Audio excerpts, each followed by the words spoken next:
Haji Asyari. Ya, saya. Dapat sikit. Ya. Macam mana soalan dia tadi? Okey. Boleh tanyakan soalan kepada Puan Kaula, adakah isu mengenai nasab ini? Tanyakan. Ya. Puan, macam Puan tahulah, saya tak cakap pun Puan tahu, rasanya dalam sosial media memang banyak tuduhan dilemparkan macam-macam lah, masih lagi mengamalkan yang dulu. Saya pernah juga berjumpa dengan ada seorang ahli yang dia dah bagi tahu saya Puan tak ada amalkan apa pun, itu sudah lama dalam ditinggalkan. So Puan rasa macam mana Puan? Rumah-rumah tu adakah masih lagi diamalkan atau sebenarnya dah tak ada dah pun, dah bergerak ke arah perniagaan dan dakwah saja seperti sekarang ni? Terima kasih pada semua. Jadi berkait dengan amalan itulah yang dikatakan tu, memang JSB sendiri kita konsistenlah untuk tidak lagi mengamalkan lagi apa-apa ajaran yang telah dikatakan sesat ataupun salah. Dan rasanya mungkin ada juga yang tahu macam mana kita sendiri dah mengikuti kursus-kursus oleh pihak berkuasa, termasuk daripada pihak Jabatan Agama sendiri, dan juga kita mengikuti juga proses istitabah yang telah dilakukan. Dan setelah itu kita pun telah berkomitmenlah untuk tidak lagi mengamalkan apa-apa yang telah dilakukan sebelum inilah, mungkin daripada zaman Arkam dan setelah itu. Maksudnya orang Muhammadiyah pun dah tak diamalkan? Tidak lagi diamalkan. Ataupun masih ada lagi kumpulan atau kumpulan-kumpulan kecil dalam JSB yang masih mengamalkan aurat Muhammadiyah tu? Kalau itu saya tak tahu, tapi secara dasarnya dan kami pun selalu berbincanglah, dan kita dipantau, sentiasa dipantau oleh pihak Jabatan Agama sendiri untuk dipastikan tidak lagi berlaku pengulangan amalan-amalan begitu kan. Dan memang kalau daripada Tuan Haji Nasiruddin sendiri pun selalu mengingatkan bahawa kita kena betul-betul mengikut fatwa yang telah ditetapkan, dan jangan mengulangi lagi, sebab kita memang betul-betul nak fokus kepada perniagaan lah. Puan, bagaimana dengan klip video yang tersebar di sosial media, yang klip video yang nampak ahli-ahli JISB mengagung-agungkan Abuya? Klip video tu itu dah lama. Itu sekitar tahun 2011 kalau tak silap saya. Jadi itu dah berlaku sebelumlah kita melalui proses kursus. Kita kursus 500 jam kan. Dan juga seterusnya proses istitabah dan sebagainya. Tapi video tu baru keluar sekarang lah. Itu dah berlaku tu daripada dah lama sangat. Termasuk video klip muzik Bau Kaabah. Ya, itu dah lama sangat tu. Puan, mengenai dakwaan eksploitasi kanak-kanak tu, kalau Puan boleh komen sikit? Saya tak boleh komen banyak sebab benda tu masih dalam siasatan, dan dalam proses soal siasat pun kita memberikan kerjasama yang baiklah pada pihak berkuasa, dan pihak PDRM sendiri pun memberikan satu berlaku kerjasama yang baiklah antara kita. Tak ada masalah, sebab daripada awal isu ni timbul pun Tuan Haji Nasiruddin sendiri menyebut bahawa kita bersedia nak memberi kerjasama, dan pihak peguam pun berulang kalilah mengatakan kesediaan kita untuk kalau memang ada pertuduhan atau apa tu, kita bersedia untuk disiasat, ditanya dan sebagainya. Puan nak menafikan ke berkenaan dengan dakwaan Exco Agama Islam Selangor Puan cakap tengok video militan anak-anak ni dia dah akan tengok video militan? Saya sendiri tak tengok lagi berita tu, jadi saya tak boleh nak komen banyak.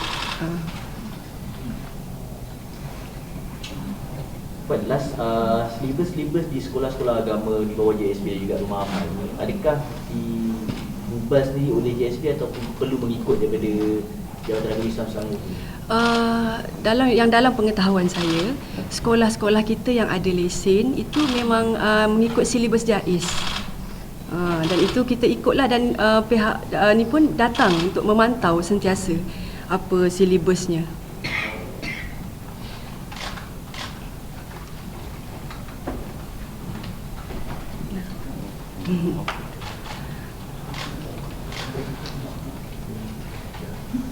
Ada soalan lagi? Boleh komen sikit tak mengenai yang pembukuan aset dan harta luar negara, wilayah negara, JISP? Itu pun saya tak boleh nak komen. Peguam, okey, silakan. Benda itu masih lagi di bawah siasatan pihak polis, ya.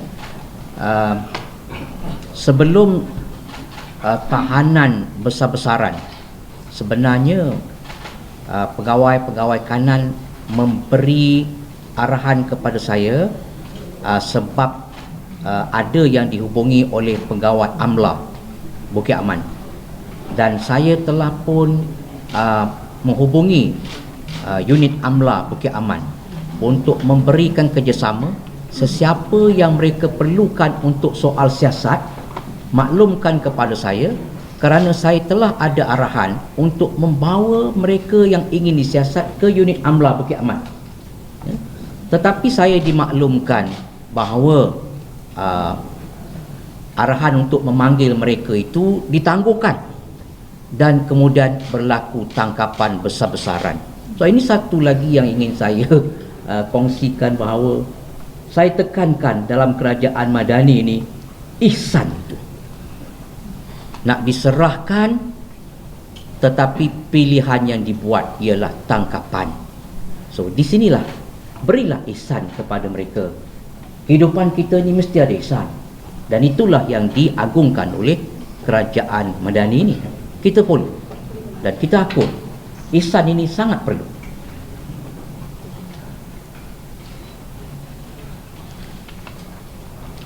Boleh tak tahu bila AMLA yang panggil untuk ambil ketenangan, tak kira mereka tanggungan dari bila?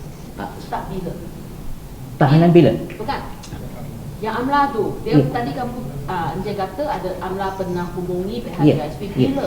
Ya. Kita hubungi unit AMLA ini ialah beberapa hari sebelum tangkapan dilakukan terhadap kumpulan pengurusan tinggi. Kumpulan pengurusan tinggi mula ditangkap pada 19 hari bulan. Jadi pada 17 hari bulan itu saya telah pun menghubungi unit AMLA. Dan perkara ini juga telah pun ditimbulkan di mahkamah semasa prosiding tahanan. Sebab bila prosiding tahanan itu, pihak polis boleh menyiasat di bawah Atib Som. Tuan-tuan dah dengar Atib Som? Menyiasat di bawah AMLA, menyiasat di bawah Akta Kanak-kanak. Dan apabila ditimbulkan keperluan menahan lagi oleh kerana perlu siasat AMLA, maka peguam menimbulkan di mahkamah bahawa keperluan siasatan AMLA ini sebenarnya telah peguam mohon sebelum tangkapan lagi. So di situlah berlaku tahanan berulang kepada suspek-suspek JISPH. Mereka boleh berbuat demikian. Undang-undang membenarkan beberapa kali tangkapan. Ada keputusan Mahkamah Persekutuan boleh tahan banyak kali, yang selalu kita sebut roadshow, dibenarkan. Tetapi apabila ada laporan baru, ada siasatan baru, ada perkara baru untuk disiasat. Tetapi kalau perkara sama berulang-ulang, maka digunakan alasan yang sama, ditukar ayat bahagian atas dan bahagian bawah, dan dipohon tahanan sambungan. Dan kes itu telah diwar-warkan tersangat besar, menjadikan ketakutan, bukan saja ketakutan kepada orang ramai, tetapi menjadikan tahanan mereka pun dibenarkan sambung. Semua orang takut. Ya? Jadi rayuan kami ialah mereka ini bukanlah kumpulan pengganas. Siasat, ada pertuduhan, tuduh, dan that's it. Ikut seperti mana biasa. Ada akidah yang menyimpang, jabatan agama negeri-negeri, pejabat-pejabat datuk-datuk mufti jalankan tanggungjawab seperti biasa. Tidak akan ada pihak yang akan menghalang siasatan. Mereka bekerjasama. Dah jadi tanggungjawab kita sekarang. Kalau benar ada individu itu menyimpang Ahli Sunnah wal Jamaah, tanggungjawab kita semua.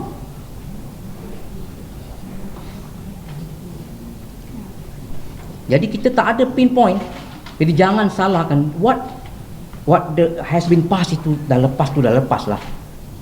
Ya. Jadi tak payah nak tuding jari yang kenapa pihak ini tak buat tu, kenapa pihak no need. So kita mahu siasatan itu aman dan adil, dan kita mahu perkara ini dapat dileraikan dengan cepat, dan kita juga mereka juga ingin meneruskan kehidupan. Sekarang sudah sebulan lebih semua perniagaan mereka ditutup, premis perniagaan ditutup. Bila ditutup premis perniagaan, mereka tidak dibenarkan masuk. Tetapi mereka dapat video daripada rakan-rakan mereka yang menampakkan premis ditutup ini orang masuk mencuri. So sekarang siapa yang nak jaga premis itu? Kecurian berlaku. So once you take in your hand, you have to put a guard there. So janganlah timbulkan keadaan yang mana nanti berlaku saman sivil lah, saman kerugian. Ini suatu yang tidak perlu. Ini suatu yang tidak perlu. Jadi dalam tindakan-tindakan yang kita lakukan, ya, tidak perlulah kita menambahkan lagi kegusaran dan saman-saman terhadap kerajaan. Suatu yang tidak perlu.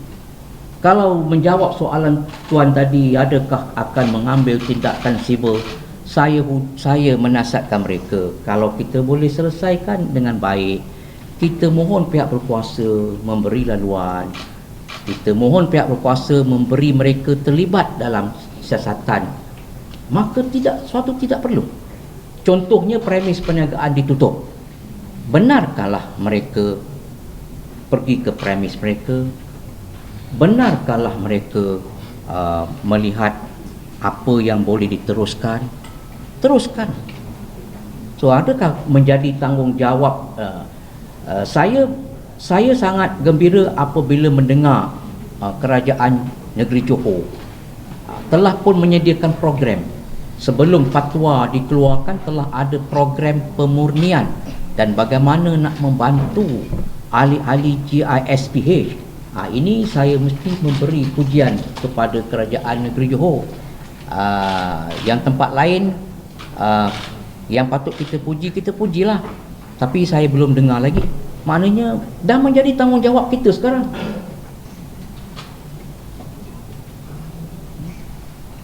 Kerajaan Perlis juga telah pun memberi bantuan kepada ahli yang menyatakan ada, saya tengok podcast itu yang kita patut puji.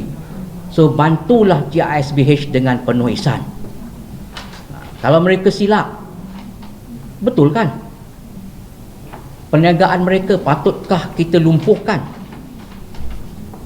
Ada yang berniaga burger, buka kafe, adakah patut lumpuhkan? Sekarang mereka tak ada. Dan juga GISBH ingin memaklumkan kepada kerajaan, ahli-ahli mereka yang telah pun dilatih dengan skill yang tinggi dalam keusahawanan, di dalam kerja-kerja teknikal, menawarkan kepada kerajaan, gunakanlah mereka ini. Mereka telah ada kepakaran. So ini jarang dapat dibuat oleh mana-mana pihak, menyediakan satu platform usahawan, orang teknikal, jarang. Mereka telah mampu lakukan, tawarkan kepada kerajaan, ambillah mereka. So inilah kerjasama yang kita nak mohon kepada kerajaan untuk dipertimbangkan. Okey. Alright, saya mengucapkan terima kasih kepada media, ya, dan sebelum pulang ada light refreshment, dipersilakan, ya. Thank you very much. Assalamualaikum warahmatullahi wabarakatuh.